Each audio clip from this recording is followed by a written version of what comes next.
Better known as Dog the Bounty Hunter, Duane Chapman has found himself in all kinds of trouble on both sides of the law. From dropout biker to reality TV legend, this is how Duane became Dog. Often discussing his deeply held religious beliefs on television while tracking down sometimes violent offenders, Chapman was exposed to both phenomena in a big way when he was very young. Raised in Denver in what he characterized as a typical middle-of-the-road upbringing, Chapman was transfixed with his mother. He believed that she was of Native American descent, and he enjoyed tagging along with her on her summer preaching trips to Sister Jensen's Mission, a primarily Navajo Christian congregation in New Mexico. She'd preach while Chapman helped with the collection plates and hymnals, and it instilled spirituality in the boy. In his autobiography, You Can Run, But You Can't Hide, he wrote, "I wanted to grow up to be just like her, to live a righteous, good, honorable, God-fearing life." A lot of people say to me, "Dog, why are you such a good bounty hunter? What makes the tracking? Why are you like that?" And I say, because of my blood. Sadly, things were far less peaceful with Chapman's father, a physically abusive man he calls Flash. Remembering his father, Chapman wrote, "As a young boy, I never knew that other kids didn't get hit by their dads. I thought it was a rite of passage to have my father knock me around. I simply didn't know anything different. I can't recall any long stretch of time in my young life when my dad didn't hit me." Flash also used boxing lessons, purportedly as a way to make his son more resilient, but Chapman took the sessions as just another form of physical abuse, recalling he was supposed to, quote, "take it like a man." Chapman made a move toward independence at the age of 13 by way of leaving his abusive household, quitting school, and joining a motorcycle gang in Colorado. While running with such a crowd over the next 10 years, Chapman was arrested, charged, and convicted of robbery alone on 18 separate occasions. His worst offense, and the one that would send him to prison for a long-term sentence, was the result of a drug deal in Texas gone wrong. My brother's motorcycle gang members and I pulled up to a house. One of my brothers went in to score some pot. A man was shot during the encounter, and after Chapman took him to a hospital, he returned to the original scene of the crime and found another friend injured by gunfire. After their wounded comrade died in his sleep, Chapman and his fellow gang members were wanted men. Texas law at the time called for Chapman to be tried for first-degree murder, for which he was convicted and served 18 months in prison. Upon parole, he decided to move on from crime. He told the New York Times, "I looked in the mirror to shave and heard my dad saying, 'Burn your birth certificate. I wish you were never born.' I said, 'I'm going to change and be the best at whatever I do in the world.'" When they let me out in 1979, I said, what I'm going to be now is a dad. Just before he was imprisoned in the late 1970s, Chapman dated two women, LaFonda Sue Honeycutt and Debbie White. He'd later marry Honeycutt and they'd have 2 children together. But after he went to prison in 1977, he never again saw White. Sadly, she died by suicide just before his release in 1979. About 20 years later, Chapman received a call from White's mother. Unbeknownst to him, White had been pregnant by Chapman. She gave birth and placed the baby, a boy, into the foster care system, from which he was later adopted into a permanent home. Chapman tracked down his now adult son, Christopher, who at the time was in prison after being convicted of committing a hate crime. Chapman revealed in You Can Run, But You Can't Hide, "After all these years, I finally discovered I have another son and he's behind bars.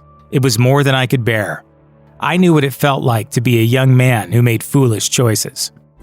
Duane Chapman is best known for his steadfast devotion to his late wife, Beth, his co-star on Dog the Bounty Hunter. However, he'd been married a couple of times before that, during his pre-fame years. His first wedding came in 1972 to LaFonda Sue Honeycutt. The marriage suffered under the weight of Chapman's criminal activity and unfaithfulness, and Honeycutt served her estranged husband with divorce papers while he was incarcerated in Texas. Chapman wrote in his memoir, "LaFonda had fallen in love with Jim Darnell, one of my best friends. I was heartbroken." Unattached and just out of prison in 1979, Chapman attended a motel biker party in Colorado where he met and became infatuated with Ann Tingle. Following their intimate encounter, Tingle disclosed to the fully adult Chapman that she was 17. Chapman understood what they'd done to be a criminal act and likely a parole violation that could send him back behind bars. Strictly to ensure that such a thing didn't happen, Chapman proposed marriage. He wrote in his memoir, "I married her out of desperation to keep my freedom." Nevertheless, that first liaison with Chapman resulted in a pregnancy. The baby, Zebediah, died not long after he was born in 1980, and the marriage was over soon after. Chapman was never the same after prison. Committing himself to a law-abiding lifestyle after he got out in 1979, he decided to join the other side of the law by going to work as a bounty hunter. According to Chapman, there were only 2 other full-time bounty hunters at the time, and he became the most high-profile of them because he went after FBI-level cases. Working these high-risk, highly paid assignments meant regular check-ins with an agent from the Federal Law Enforcement Bureau, as well as advanced training. Chapman's FBI contacts eventually set him up tracking down bail skippers out of Colorado. By the end of the 1980s, Chapman had caught more than 1,000 fugitives, and he did it all with non-fatal weaponry. As a convicted felon, he wasn't legally permitted to own a firearm. Chapman began to earn accolades from influential figures in the 1990s. Motivational speaker and author Tony Robbins profiled Chapman in his 1991 book, Awaken the Giant Within, which led to celebrity fans like Martin Sheen and Ozzy Osbourne. Crime writer Dominic Dunn then asked Chapman to participate in a project documenting the lives of bounty hunters. In 1995, Duane Chapman's mother died, and the death seriously upset the bounty hunter. He coped with his grief by spending the next 12 months misusing crack cocaine. After becoming addicted to the drug and considering preemptively removing his children from his care so they wouldn't be around for his substance abuse, he placed a phone call to Beth Smith. The pair had made a profound connection 9 years earlier, but had since mostly lost touch. They met on the job. He'd served as her bail bondsman following her arrest for stealing a lemon from a store. He admitted that he'd been misusing crack cocaine, and Smith flew out to see him immediately. Smith helped Chapman clean up his house and find sobriety, and they began a romantic relationship before they went to work together as bounty hunters. They got married in 2006. I announce to you for the first time, Mr. and Mrs. Duane Chapman. In a January 2003 trial in Ventura, California, Andrew Luster, an heir to the Max Factor Cosmetics fortune, was found guilty on 80 counts, including sexual assault, drugs, and weapons charges. The verdict was delivered in absentia, meaning Luster wasn't there because he'd fled the U.S. during a trial pause after posting the $1 million bail. He'd soon become one of the most famous fugitives Dog the Bounty Hunter has caught. Chapman and his team located and apprehended Luster in Puerto Vallarta, Mexico, in June 2003. Luster was extradited to the U.S. to begin serving a prison sentence of more than 120 years. Chapman went home too, but he was considered a fugitive from the law in Mexico, where bounty hunting is legally the same thing as kidnapping. I was arrested for deprivation of liberty, which is a misdemeanor in Mexico. It wasn't until 2006 that he had to defend his actions in Mexico.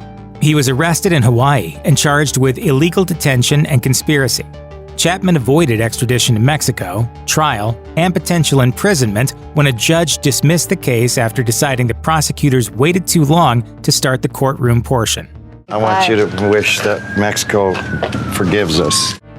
The final season of Dog the Bounty Hunter aired on A&E in 2012, and in 2019, WGN America announced a revival series called Dogs Most Wanted.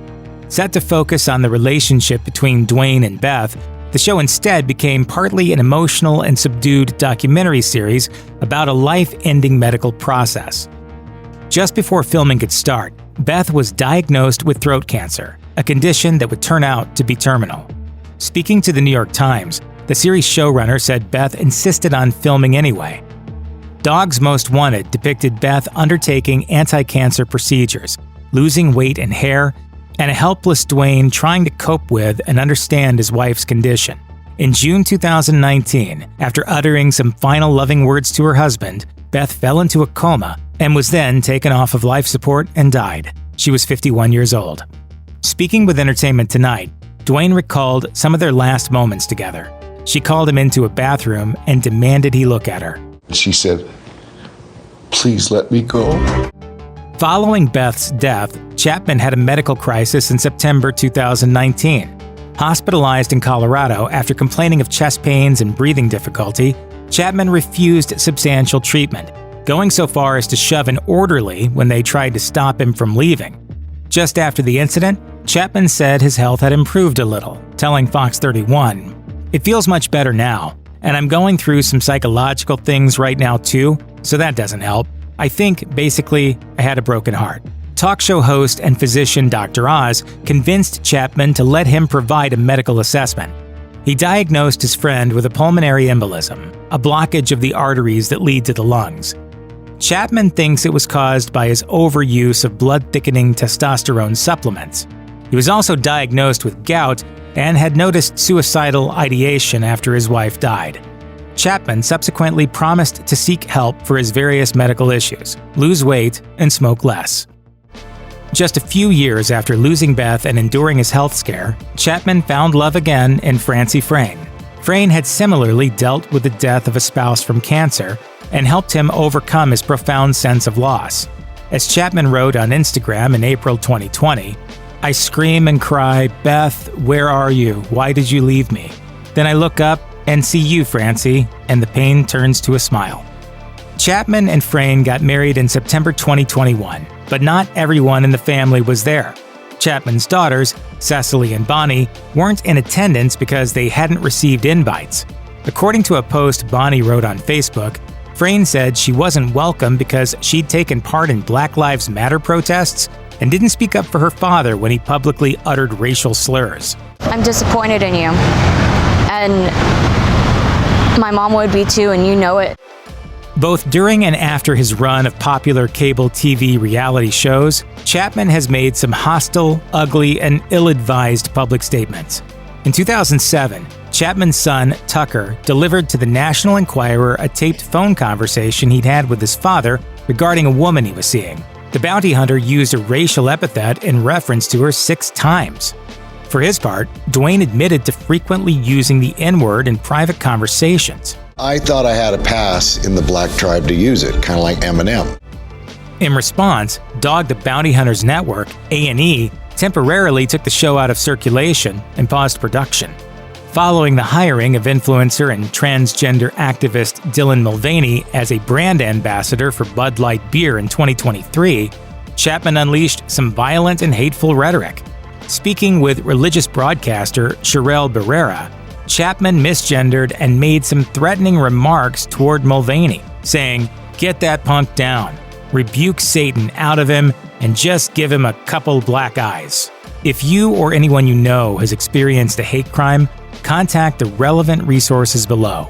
The Victim Connect hotline by phone at 1-855-4VICTIM or by chat for more information or assistance in locating services to help. If you or a loved one are in immediate danger, call 911.